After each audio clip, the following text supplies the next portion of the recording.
Welcome to the Schofield Truth. I'm Susan Schofield, here with my daughter, Janie. Hello. And my husband, Corey Cabana. Hello. And we are talking about what is going on in DCFS, the Department of Child and Family Services.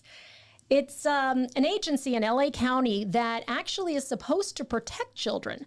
But instead of doing that, they're actually hurting children in so many cases. And one case, we're going to be talking to our special guest, Misa, who you might remember from our last program, about how she asked for help from the Department of Child and Family Services coming out of a domestic abuse situation. And instead, they ended up charging her with felony kidnapping. Very interesting story. We're going to get more on that. But first, we're going to have Janie's Jeopardy. All right, let's go. Number 1, a social worker prompted by DCFS to make a false criminal charge against a parent who is suing them. What is retaliation? That is correct. Yes, Corey, you want to explain more on that? Yeah, it seems that if you open up your mouth and tell DCFS that you're going to sue them, the first thing they do is they figure out ways to punish you. Yeah, because they know, if they know basically that you're not guilty, that's when they have to use retaliation. Because if you're, if you did commit any of these crimes, then that's on you and they wouldn't have to do this.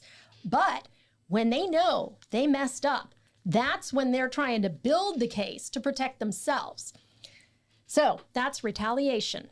Number 2, DCFS can use this diagnostic tool to back up their false claims.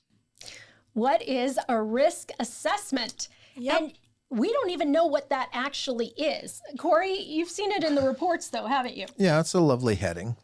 They title it risk assessment. And it's always high. Yeah, well, it varies. Susan's is ranged from extremely high to moderate. Right. And it all depends on basically whether how much I'm threatening them with a lawsuit, right, and how much disruptive she's being to their process of lying about the children.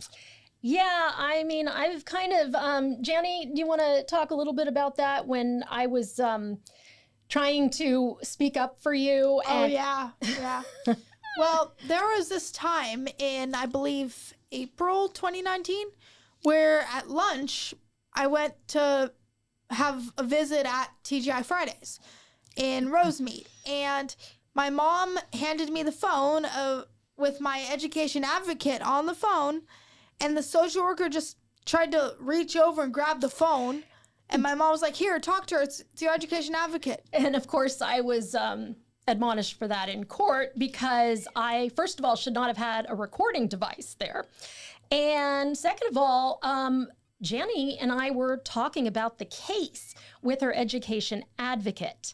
So it's like they turn everything around, and this is something that shouldn't even be anything, and they make something of it. Well, what I like is the fact that they say you can't talk about the case, yet the case is your entire life. Exactly. So what are you to talk about? You can't talk about the case, but the case is everything that you're doing. It's everything that you're dealing with on a day in, day out basis. So how can they say you can't talk about the case? What about the case can't be talked about? That's what I really want to know. All right, number 3. Number 3, when law enforcement wants to know the location of someone, they call the cell phone company and request this. What is a ping warrant? A ping warrant, which we actually just learned about during Misa's pretrial hearing, a warrant ping, because they never had an actual warrant. And you'll hear about this as we go on with Misa's case again. They never had an actual warrant to enter her home, to take her children out of the home and away from her. So, but they did it anyway because they said, well, we pinged a warrant. Yeah, this is a ping warrant is going back to the loss of freedoms that we experienced after 9/11 and the lovely Patriot Act and all the things that they've done. They've made it easier for the police department to contact the cell phone company and say that they want to ping someone's cell phone, and they give them what should be a valid reason, but they don't always accompany that with the proper paperwork. They kind of get it before they finish what they're supposed to be doing to actually get the process. So they sneak around things with this ping warrant. All right, Janny, what is number 4? All right. Number 4 is this mental illness is inflicted upon children after they are legally kidnapped and placed in a lockdown facility. What is PTSD? And let me tell you, we're going to talk about that more when Misa comes on again to share what's the latest on what's going on with her story in the criminal court system. But PTSD is a very serious mental illness, but that is actually created. And that's created by the Department of Child and Family Services. And also remember that the American Bar Association has put out a report that talks about the trauma inflicted upon children that are due to the child separation from their parents. And so the American Bar Association has already agreed that this is a bad thing.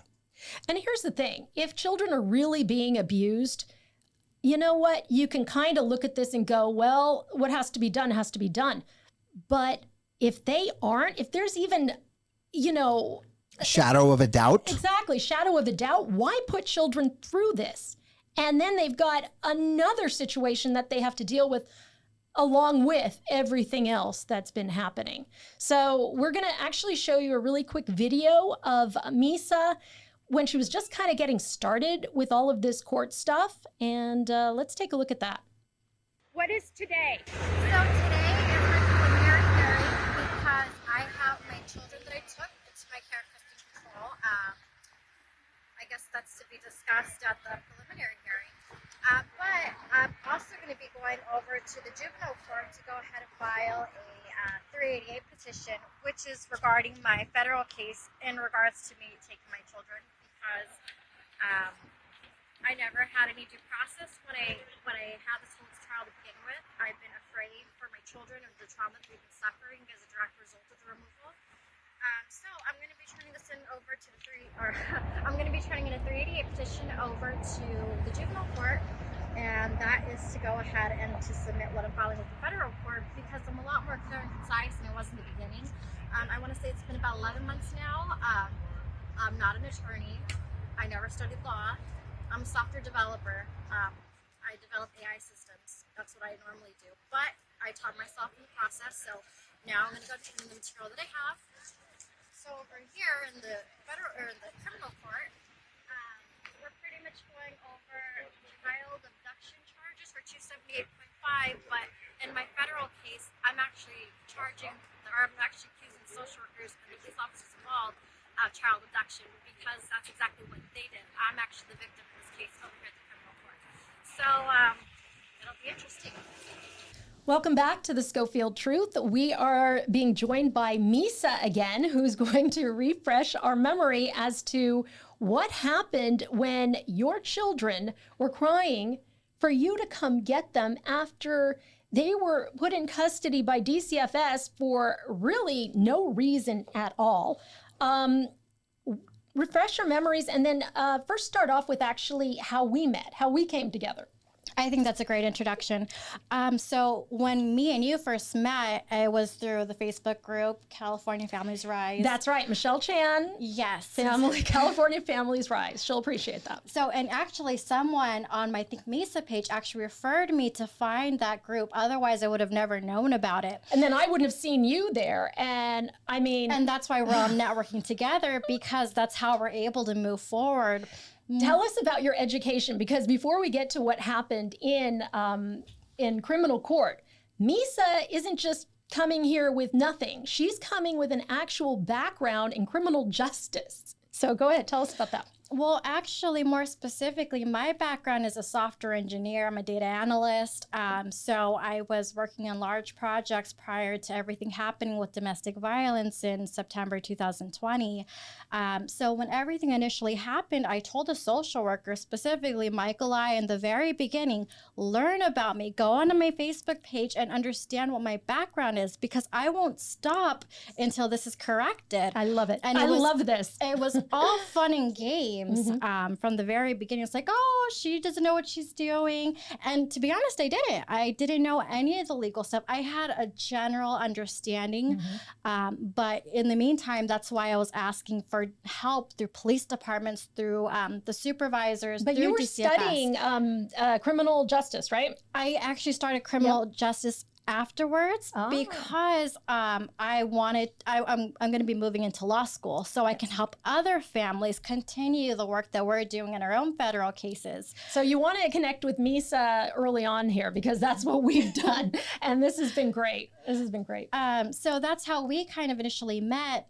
Back then, I was just working on my writ petition with the Court of Appeals in California. Oh, tell us about a writ. What is a writ? So a writ, it's something that you can file. I don't know how the best way to describe it. Actually, Corey and I, believe it or not, we were working on a writ petition. So Well, a writ, it's yours. a writ of habeas corpus. Well, not writ of habeas corpus. No. Mine, it was a writ or Well, that's right. There's many different writs. A writ is basically a report that you submit to the judge. Well, this one was a writ of mandate, the one that I was working on, and that's pretty much the Court of Appeals telling the juvenile courts to do something. However, it was rejected because I didn't have my disposition hearing just yet. Okay, the thing is, something has to happen that's bad legally for you to come back with another motion, another appeal, a writ, all of these things that say, this happened, this was terrible, so how are you going to correct it? And that's what the next motion is. But see, if something bad doesn't happen in court, you can't do anything. You have to wait till they make a ruling, till the judge makes a ruling that's not favorable to you. But because I did file that writ petition before the disposition hearing, I'm able to go back to the very beginning on the detention hearing through my Court of Appeals case, even though my first opening brief isn't being filed until next month. It's been already a year and 3 months at that point that I've had to wait just to have an opening brief when an order was granted within a single day without notice.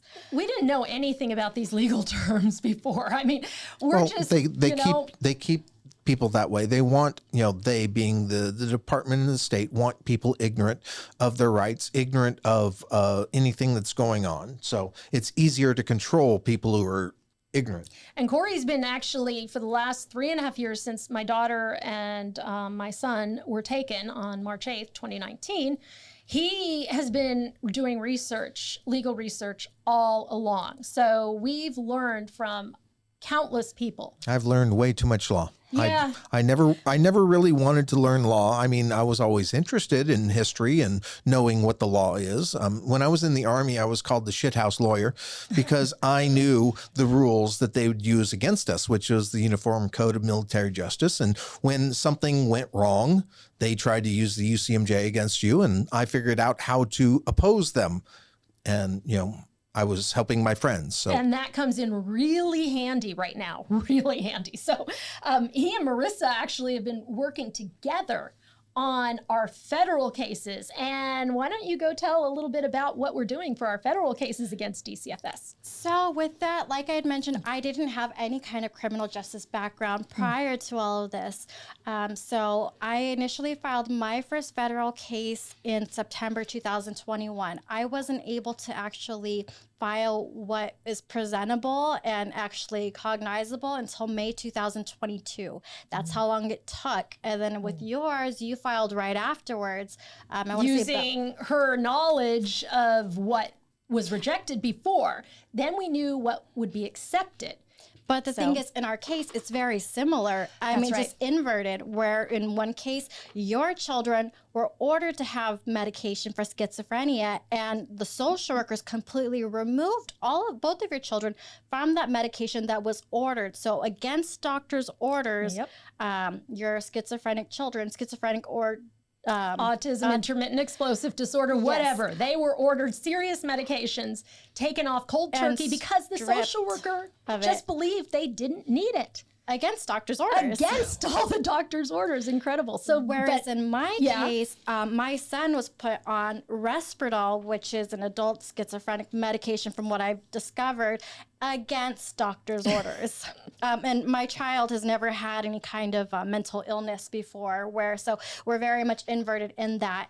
Also, too, both of us, we had recordings of the social workers pretty much stating that, well, I don't have any other issues. There's nothing else that I'm concerned about. Yeah, we actually have evidence of criminal activity from DCFS onto us. And both of us were had our children removed on a protective custody warrant, which is on the ex-parte hearing, which expedites the whole process for the social workers. It gives them a different burden, whereas if they would have just filed a traditional petition, but even in that case, there was no danger to the children, and they knew it. So because they filed that information, they falsified judicial records, which becomes a 14th Amendment violation as to the parents for familial association violations. And the thing is, in my case, over-medication was the only thing. It was just medication. So why? Wait. Remember, I want to talk about that. Okay. But I just want to get really quickly that, and I keep saying this, why, if they really believe this, why didn't they take my kids immediately to a hospital instead of a foster home in Redondo Beach then to a transitional shelter? And that should have been the first place, because if they truly believed that they were in danger, they should have been taken to a hospital to be evaluated. Yeah. And that would have alleviated our concerns and our argument now. See, that's where they messed up. And the thing is, had they done that, the case would have been over right when it started. So now, wait, I want to talk about, all right, now remember, I want everyone out there to remember that DCFS's narrative was this: Susan is so crazy that she manipulated the environment that the children lived in to such a degree as to allow them to mimic serious mental illness well enough to fool world-class professionals into diagnosing and dispensing medication that would kill them if they didn't have this problem.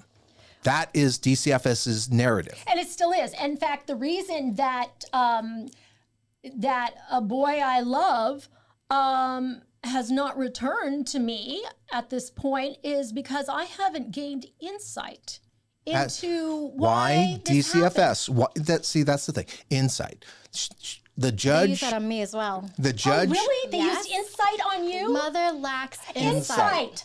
Oh my God. And then I went to a 730 psychiatrist who were like, what's insight?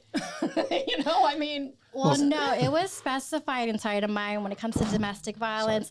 It was acknowledged that the father was in fact living in Texas, and that me and the children had not seen the father for the past 9 months, and we were not living with them. However, mother lacks insight as to how domestic violence affects the children because they brought him back to be exposed to their father, where he was able to abuse my children again while under the care, custody, control of a social worker on a supervised visit. And we have video of that too. So actually, I want to break for a moment and I want to take a look at that video. It's from Chuck E. Cheese, right? Yes, and this is when the supervisor or the social worker was supposed to be monitoring the visit. And so on that moment, so the one that we don't have is where he actually physically uses physical force against my children, but you can see inside of there, the social worker supervising the visit is nowhere to be found next to them. Really? Yeah. Well, let's take a look at that.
Welcome back to the Schofield Truth. I am here with Misa and my husband, Corey Cabana. We are talking about how she was charged with felony kidnapping of her Child own... abduction. Oh, that's right. I'm sorry. Yes. Child abduction of her own children after she actually went for help from CPS, from the Department of Child and Family Services, because her ex-husband was abusive and there was a restraining order, right? Yeah, so to kind of elaborate on that a little bit more, so back in September 2020, my ex had physically harmed my son. He has bruises all over his back. I sent you those to your email. And police officers did not make an arrest over child abuse, physical abuse. And from there, I was able to obtain a restraining order, but the police officers wouldn't enforce the restraining order, forcing us to flee. I reached out to DCFS, specifically LA County, asking for help and support, and they stated no, because you don't have a case, which resulted in a medical emergency that I had. And now all of a sudden, we have provided all reasonable services to prevent the removal. Yeah, that's another thing they do. They talk about in their petition, in the first report, they write about how they did everything They to offered all of prevent these services. this from happening because, they provided all the services they possibly could. And yet there were no services that they actually offered or provided. So this whole thing stems from me trying to escape domestic violence, only to be the one who got charged with a criminal charge. And not only that, but they brought our abuser back when we were hiding from him, and the social workers knew that we were hiding from him. Wow. So he is still out there now, free. In Texas. He's in Texas. Okay, that part's good. But he is able to come into your kids' lives at any time. Unsupervised visits now, while mine are still monitored. Wow.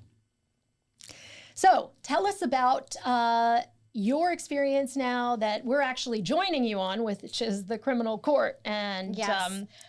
What happened where your first hearing where they were charging you with felony child abuse? What did you do? Child kidnapping? Child abduction. Abduction. Child I get abduction. them all mixed up. Go ahead. Yes.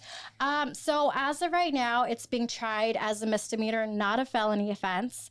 However, in our federal court case filings, I have a battery charge alleged against social workers for being the ones who abducted my children. I didn't know you could do that. That's a great idea. Well, actually, you do, because it's on your case too. Of course it is. Unwanted touching. Remember, I was charged with unwanted touching. Well, no, this one's specific. This is the fact that individuals removed our children from the lawful custodians, which would be us, because in this instance, the social workers falsified judicial records to make sure that they could remove the children. Without their false allegations, our children would still be with us, meaning that we would be the lawful custodians. They have abducted our children, and I am being charged with that crime right now. Okay. Anything you have to say on this?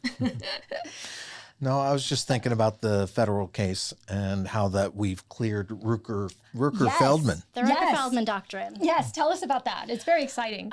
So the Rooker-Feldman doctrine typically is one of the barriers that prevents parents from being able to proceed in the federal district courts, because it involves intertwined cases in a state case. But in this case, because social workers falsified information in the issuing of our court orders, then Rooker-Feldman does not apply.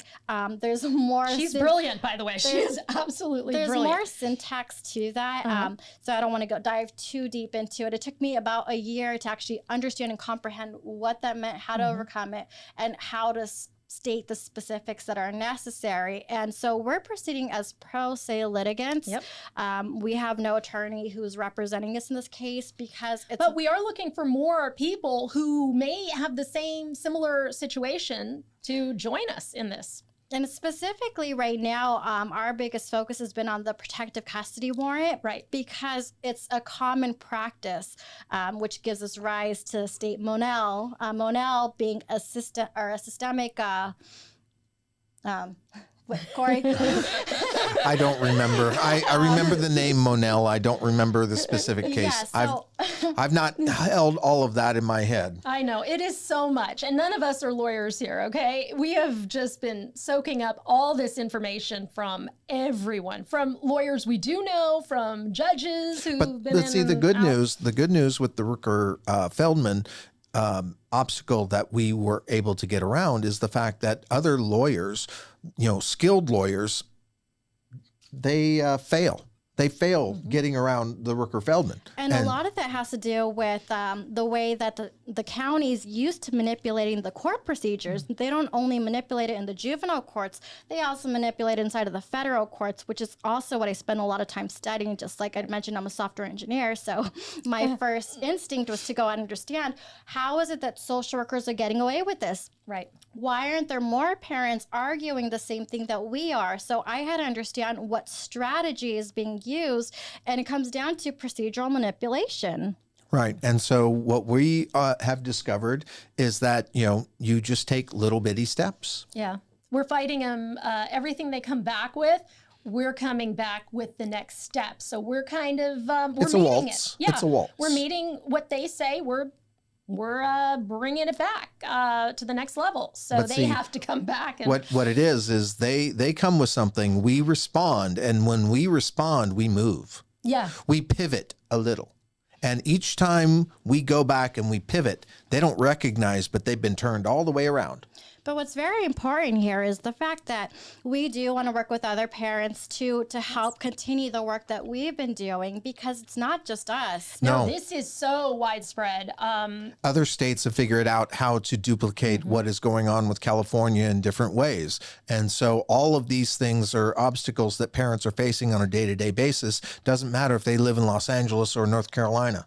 And there's multiple parents that I'm sure we both met. yeah. Going back to the very beginning, we started with the writ petitions, which led us to kind of go our own different ways from there. I was more focused on the federal court procedures and understanding what's going on, while you were going over there to protest and meeting more families. So we were finding other parents. Oh, and then we went to Washington, D.C. too. So we did. because it's everywhere now. And we met a bunch of parents there. Yeah. And, there was some good turnout. I mean, it's a hard thing to have people show up for. It's hard to protest on. And a lot of people, the misconception is they think that when CPS comes into your life, well, obviously there's a reason for it. Right. They wouldn't be there if there wasn't a Right. reason. And see, that's the whole thing, is that they create a reason to show up, and then doesn't matter what happens. If you yell at your kid, then, it's going to turn around as, you were verbally abusive. Right. And the thing is that all these little steps, all these little normal everyday things, they take and they exaggerate them, and they even overlay them with lies. And next thing you know, it's like, where did the truth go? And nobody really understands this until they go through it themselves. Yes. But then it comes back to, don't talk about the case. Right. These cases are concealed records. And in fact, if you ask anybody from the LA Board of Supervisors or any attorney official, they'll just simply say, oh, it's confidential. Right there. They shut off everything when they say it's confidential. So I'm always telling people, you know what? Can you ask the next question? Go beyond it's confidential. Let's say it wasn't confidential. Why is this child in foster care right now? Why? And they won't have an answer, because there is no answer. There is no reason. And that's one of the great thing about our federal cases is that we are now exposing this confidential information, because there are damages that no one else is speaking about, because parents are being threatened with their children. yeah, it's like you're actually in a terrorist situation. Like your child is being held hostage and Abducted. right. Right. Your child was abducted. And if you don't cooperate, Right. and so that's what they do to keep Susan under control, is they threaten. Yeah, they threaten me all the time with contempt of court, because I talk about my son, the boy I love, and because I do that, they are constantly threatening me. But see, with talking about the case. They're threatening her because she's talking about issues like, why is he showing up looking like a pretzel? Why is he showing up with yellow toenails? Why is he showing up at 14 years old still wearing a diaper? Why is he showing up with untreated scoliosis? Why is he showing up with lopsided like this? He's so apathetic. It is so disheartening. He just sits there. One visit, he just curled up in mom's lap and, snuggled. So that's the extent of our visits. And the judge, Judge Bianco, decided that he was not going to even allow a bonding study because everybody knows my son is bonded to me. Right. And they can't have evidence against them. And see, this is another thing. So much, this is another thing that we figured out that the lawyers are doing inside of dependency court. What they do is they block off everything. So it's like what they want the judge to see, they keep moving it around. So the judge only sees what you want him to see. And then he only rules on what he saw. So if he doesn't get another story, he doesn't have to rule. But don't make any assumptions. He knows everything that is going on. Oh, yeah. They all work together. Right. They have conferences together. Backdoor meetings. It is already pre-decided. Everybody knows what's going to happen. So you actually don't even have to go because they already tell you this is what the judge is going to do. Well, I want to kind of circle back a little bit where you guys had mentioned you're supposed to do everything that the social workers tell you to or else. Well, that's what actually led me to respond so strongly because back in 2014, my children were removed when my son, again, was physically harmed, and I reported it. Because I reported it, my children were removed from me, even though I was fleeing again at that time, which is why I was so strong about this. And keep in mind, I did everything that the social workers asked me to do. I completed all the courses. I had my own home. I had a stable income. The children had a great bond with me. Father was not in the picture. My children were in school up to date with the shots. The kids had their own room. However, the children are still in detrimental danger and must continue to be removed. My children were gone for 2 years, and I did everything they said, which is what makes me so strong and passionate about everything that I'm doing. Mm-hmm. And I've been telling my own social workers, explain to me, what are my objectives? How many courses am I taking? What's the length of the time? Not we need to add more services in because mother lacks insight, the children still in detrimental danger. From where? Where do you draw this from? Right. They throw claims out without any support. They just make a statement, they make a claim, and they never have to follow up with anything. They just throw it out there. It's like all of a sudden it becomes real because they said it. And that brings me back also to remember we were talking before about the risk assessment. We actually asked, what is their risk assessment? Where do they get that? There's no answer.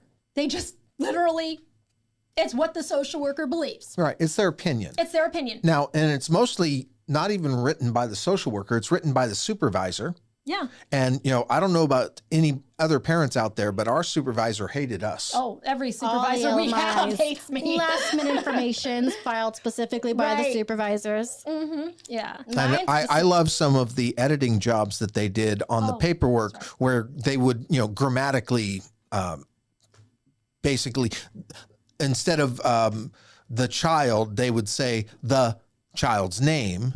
And it just throws the reading of the sentence all off. It's like, you can tell they're cutting and pasting and they aren't paying attention to what they're doing. Did we ever mention? No. There's two or three different versions of court paperwork that show Javier Sanchez listed as the father of the children. Yeah, of my children. So they actually say at the two end or of three it, times. They go. Now, here's the thing. Everything that is presented before the court is sworn under the penalty of perjury. So we have 2 or 3 reports that say Javier Sanchez is the father of the children. So that's 2 or 3, easily seen versions of perjury. We can prove it. DNA testing, we can prove it. And then there's cases like mine where there's actually the improper naming of a party. So under the Welfare Institution Codes, a child cannot be removed from a parent or guardian with whom they are not residing with. My children were not residing with me on June 8, 2021. They were residing with my mother because I had my medical emergency, and I signed a safety plan with the social worker stating that my children would be there so I could seek treatment. However, the social worker stated and that my children were residing in my home on June 8, 2021, and that they were placed with my mother on June 8, 2021, at the same time that the documents were delivered to her, where in the same report on June 11th, the social worker stated, well, I knocked on maternal grandmother's door and I found the children inside watching TV in the living room, free from marks, free from abuse, and I found the arrangement to be appropriate. However, apparently, somehow they were still residing with me. With your abusive ex. Yes, yes. And so, but on the same document too, another one still shows that they were there. They do that all the time. But that specific language would invalidate the entire case because a child cannot be removed from a parent or guardian with whom they are not residing with, which is why if the father's name was never checked on the protective custody warrant, then he would have never been involved. But because they did, they vetoed my whole termination of his rights in 2016, and they're stomping all over my restraining order. Yeah, and this goes on and on and on. We're still in the middle of it right now. In fact, we just went last week to see how the felony charge got dropped to misdemeanor charge, and we're going to show you, we're going to close out the show with that video because we were all very excited about it. So let's take a look, and thank you so much for joining us on the Schofield Truth. Marissa, what just happened here today? I gotta say, haha.